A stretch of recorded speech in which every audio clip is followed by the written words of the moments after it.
Sri Gurubhyo Namaha. Life of Sant Eknath. In the 8th episode of Saints of India, this soul humbly shares with you the life and preachings of Sant Eknath.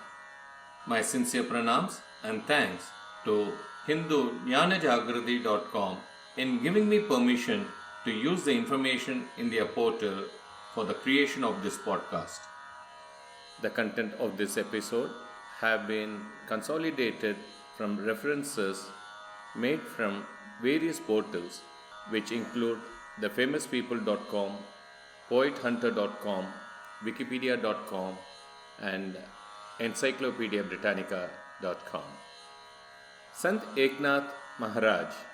Sant Eknath Maharaj, considered the spiritual successor to the work of Sant Dhyaneshwar and Sant Namadev, was a great saint from Maharashtra. Sant Eknath was known for his spiritual prowess as well as his immense efforts in awakening people and safeguarding dharma.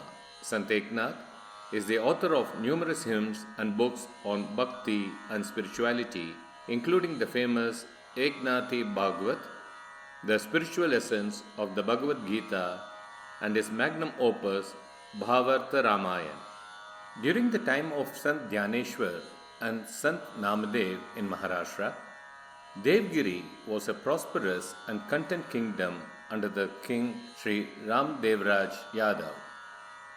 Unfortunately, after the death of the king, Devgiri fell into the hands of Muslim invaders.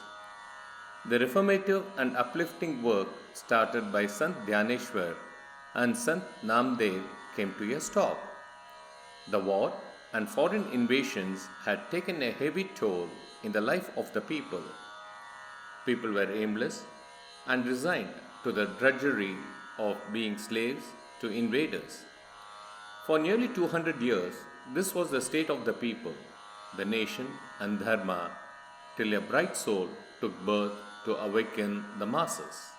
The estimated period of Sant Eknath's birth is sometime around 1530 CE.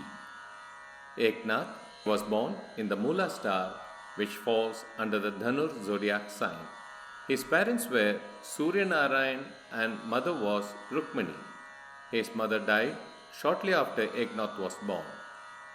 He was brought up by his grandparents Chakrapani and Saraswati Bai.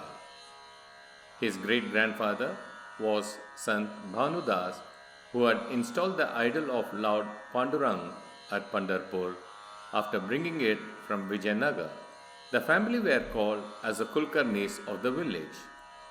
One can imagine the torments the young child would have experienced. Little Eknath had been impressed upon the importance of the Guru Charitra. He was constantly asking others on how he could meet his Guru. The learned men around him were baffled and told him to ask the river Godavari. So the very next day, little Eknath went to the river and asked his question with great earnestness and urgency. And the infinitely compassionate mother answered, "Your Guru is waiting in the fort of Daulatabad," little Eknath was told. He promptly left home for Daulatabad. Janardhan Swami was the head of the fort of Daulatabad. He used to go on leave every Thursday. It was a fateful day when 5-year-old Eknath, who was resolutely climbing the steps of the fort, came across Janardhan Swami. Janardhan Swami welcomed the boy with the word, "I have been expecting you."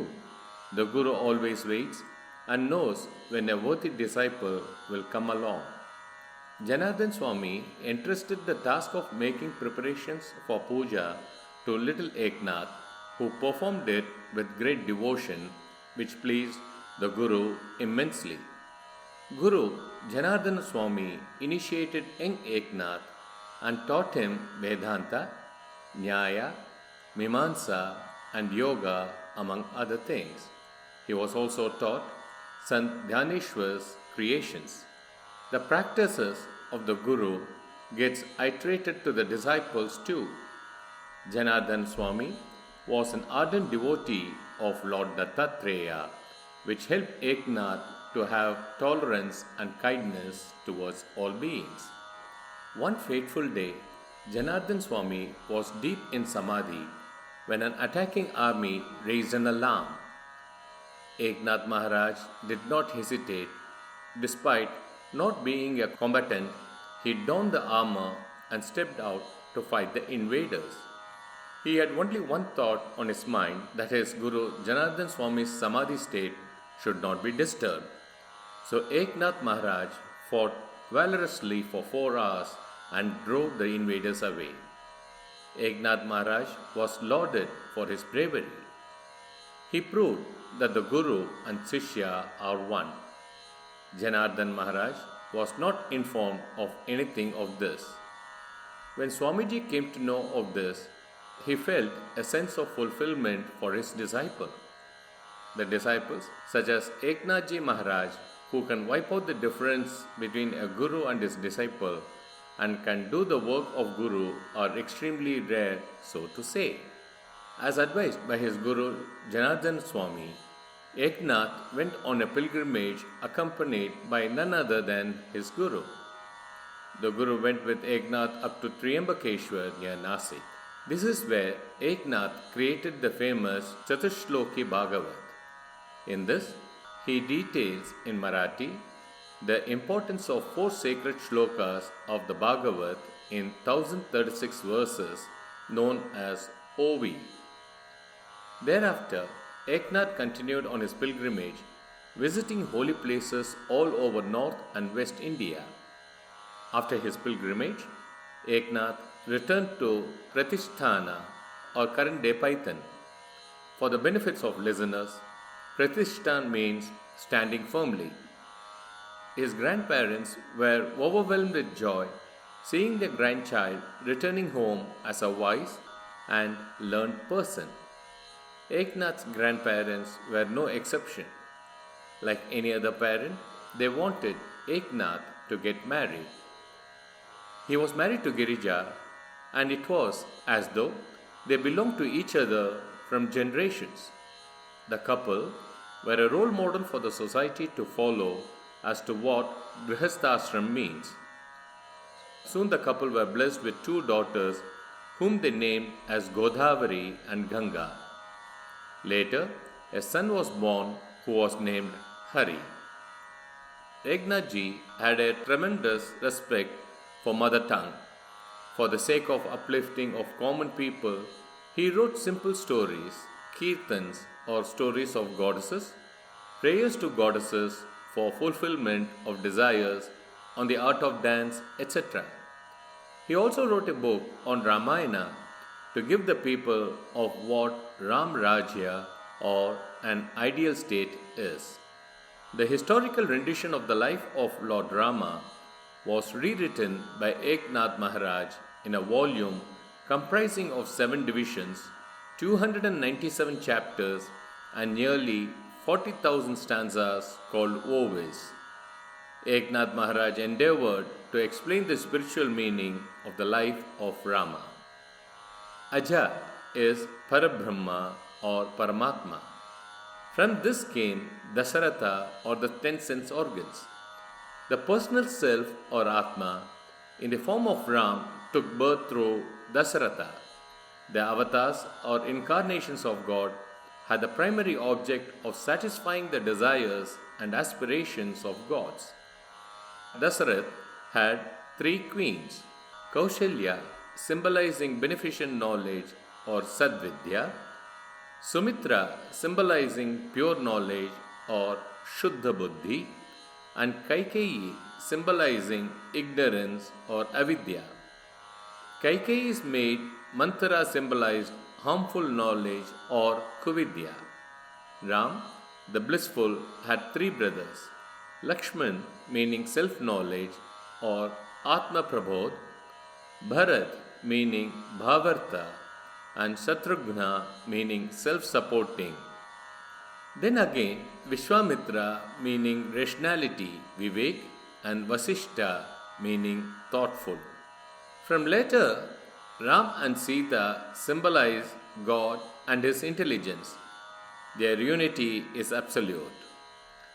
Eknath may be singularly mentioned and held responsible for the rediscovery of the works of Sant Dhyaneshwar.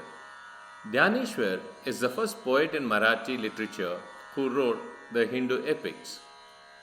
We are fortunate that Eknath Maharaj bestowed upon us the unadulterated version of Dhyaneshwari. The commentary on Sanskrit Bhagavad Gita in Marathi is Dhyaneshwari, which is also known as Bhavat Deepika. Dhyaneshwari could have been forgotten, like many Hindu epics, after the invasion of the Mughals, but for Eknath.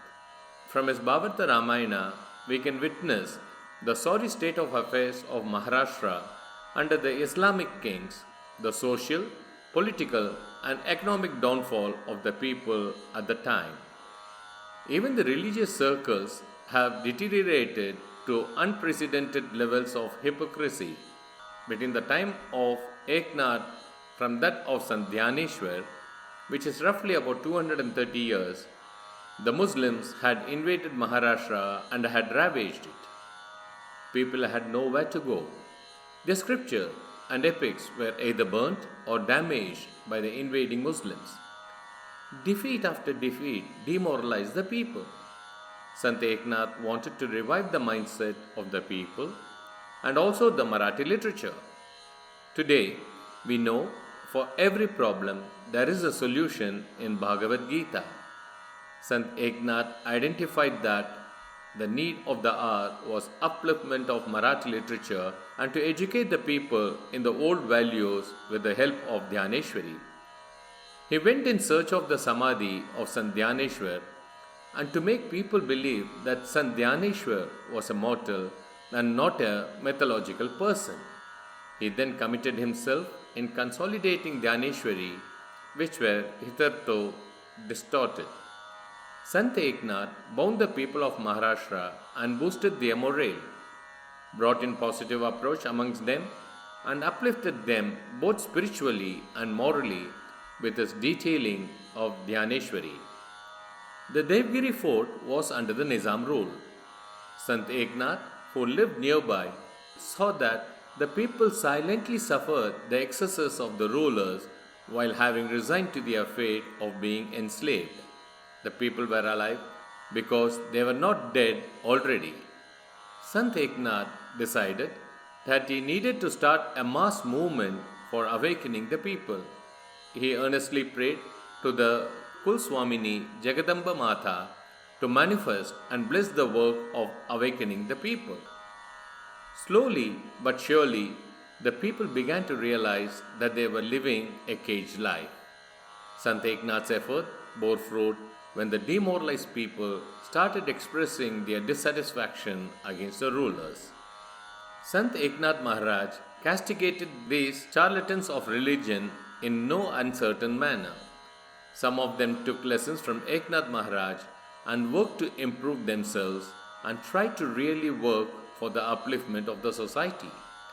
Eknath Maharaj proved to the society that via the medium of bhakti, one can be a regular householder as well as spiritually evolved.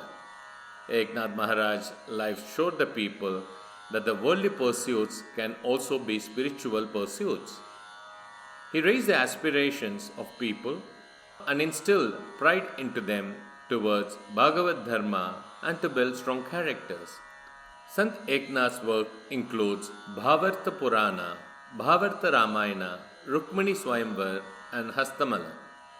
His other works were Shukashtak, Swatna Sukha, the Ananda Lahari, the Chiranjeeva Pad, Gita Sar, and Prahalad Vijaya. The Vasudeva Sanstha movement was initiated by Sant Eknath. In this movement, a member of the Vasudeva Sanstha, known as Vasudeva, would visit house to house and would sing bhajans and spread religious messages of Sanatana Dharma. Sant Eknath's teachings may be described shortly as purity of thought, words, and deeds, translated into Marathi as Vichar, Uchar, and Achar. This helped the people to introspect, understand, and act to the need of the hour then. though we had people talking about untouchability in the second half of the 20th century, much earlier, about 400 years prior to that, Sant Eknath admonished people who spoke about untouchability. During his days, it was a crime to have even spoken to people who were considered as untouchables. Sant Eknath did not take cognizance of the sentiments of the people who kept a section of the society away.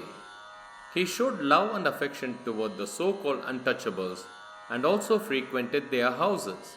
Once, a child was wandering in the hot sands of Godavari, having been separated from the parents. People were watching the child cry and wondering but did not step forward to help the child because the child was from the Mahar community, supposed to be an untouchable. Sant Eknath went and took the child in his arms and comforted her. The news of this spread like wildfire amongst the Brahmins. They were angry on Sant Eknath for having had physical contact with an untouchable. As if to pacify the angry group, Sant Eknath took bath in the holy Godavari itself as if he was cleansing himself of the impurity, wishing that the group which was witnessing him taking bath will only shed their inhuman behavior. When one reads his creations, they will be able to understand that Sant Eknath had been driving his thoughts to treat the fellow people with love and affection, with humanity as a brother or sister. He didn't just stop with human beings but extended that list to all living beings, including plants.